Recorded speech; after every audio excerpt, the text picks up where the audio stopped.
Hello again everyone, let's continue in our data analytics using table joins. In the last lecture here, we saw that we got the total number of orders per country.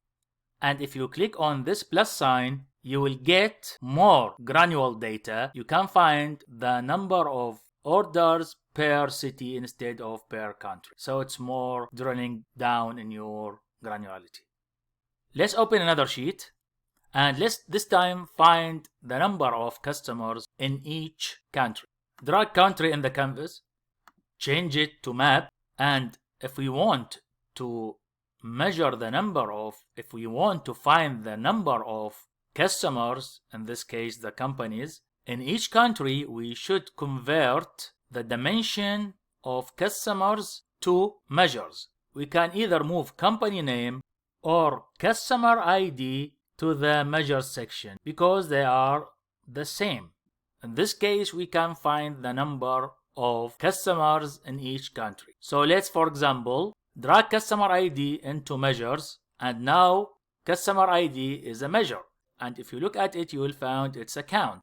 It is the count of customers. So Tableau added the function of count to this measure, assuming that you want to find number of customers.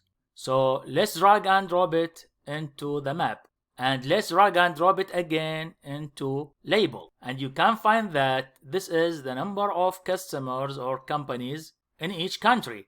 We have 3 customers in Canada, 13 customers in USA, 5 customers in Mexico, and etc. so on. Let's say that we need to find what are the orders that they took long time to ship to their customers. So we can verify the reasons for the shipment delay for some orders. Let's add another sheet and let's create a new calculation field. And to do that, let's move this up and let's come to this empty space here under measures and create calculated field. And let's call it days to ship after order. And to calculate these days, we need to find the ship date. So this is the ship date. Drag it in the calculation window, minus, and after that, order date. So when we subtract order date from ship date, we can find how many days the company shipped that order after the order date. So click on OK, and you'll find here that we have a new measure. So we first need to find this measure per country, and to do that we need to drag country in the canvas, change it to map, and drag it in the map and drag it in the label. And we don't need the sum here, we need to see the average. Sum doesn't make any sense here in our data analytics, so we need to come here and first change the sum into average. Same thing in color, sum into average.